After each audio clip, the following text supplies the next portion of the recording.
Leo nitaongea na vijana kuanzia miaka 28 kwenda mbele. Na hata kama we una approach miaka 28, unaweza kusikiliza pia hivi vitu vinaweza kukusaidia. Ukiona havikusaidii, unaweza kuscroll kwenda juu na kuendelea na maisha mengine.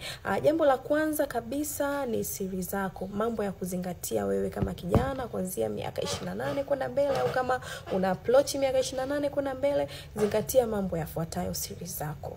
Usiwe ni mtu wa kutangaza mambo yako. Sawa, ulifeli kipindi cha nyuma, ulikuwa unakuwa mwisho darasani, ulikuwa mwizi. Yani kuna haja gani ya kuanza kusimulia watu maisha yako ya nyuma kwamba ulikuwa mwizi nini? Au kuna mtu mwingine kwenye mahusiano yake anapitia changamoto, anateswa na mahusiano, anaanza kumhadithia rafiki yake kwamba mimi nateswa na mahusiano, mimi sijui nini. Yani unakuwa ni mtu ambaye hujitunzii siri zako. Kwa yani usipotunza siri, watu watajua madhaifu yako. Watajua kwamba kumbe huyu anateswa na hichi, anateswa na hichi na hichi na hichi na hichi. Kwa yani siku zote adui hawezi kuharibu sehemu asiyojua. Unakuta maybe umeanzisha ka project, maybe unaanza kutangaza mimi sio hivi. Tunza siri zako.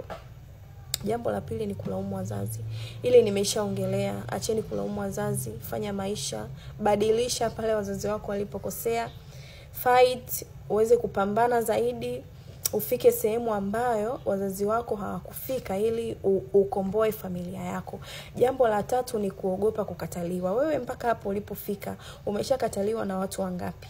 Na kwa nini uogope kukataliwa? Unakuta mtu hakutaki, unajinganganiza kama kupe, mimi sijui nini, mimi nini, mimi siwezi kumove on. Move on, ondoka wewe, ondoka, nenda kafanye maisha. Wewe yani just imagine kijana miaka 28 kwenda mbele and still unakuwa ni mtu wa yani mapenzi yanakupelekesha, unashindwa kumove on, unashindwa kufanya maisha yako. Wewe unaogopa kukataliwa. Mpaka hapo ulipofika umekataliwa mara ngapi? Umekataliwa sehemu ngapi? Kwa nini uogope kukataliwa? Tembea mbele wewe. Kupuuzia afya yako, jambo la 4. Kupuuzia afya yako. Watu wengi wamekuwa ni watu ambao wanatumia tu vitu ovyo, malaichi. Unashindwa kujali afya yako. Unatembea ovyo na watu wengi, yani unashindwa kujijali wewe. Jijali afya yako, sitaongelea sana. Jambo la 5 ni kufurahisha kila mtu. Yani kuna watu wapo special kwa kumfurahisha kila mtu. Unashindwa hata kufanya ratiba zako, unashindwa kufanya mambo yako, umekaa kufurahisha watu. Utapoteza muda, utapoteza kila kitu chako kwa kufurahisha mtu.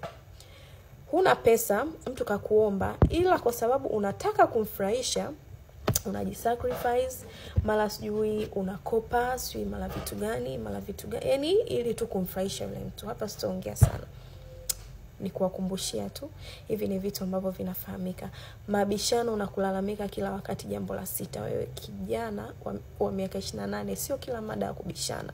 Sio kila mada yani wewe unataka kuibuka mshindi yani kwenye mabishano ya kipumbavu.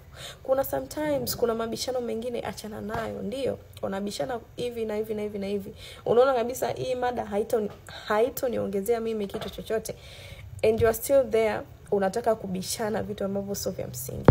Respect yourself, fanya maisha, endelee mbele. Nawapenda sana. Have a nice day. Tuendelee kuenjoy video zangu, tuendelee kujifunza video zangu. You can share them, sio shida pia. Nawapenda sana. Leo na mafua kidogo, nimeongea sauti ya chini kwa sababu na mafua, and I hope mmenielewa. Bye.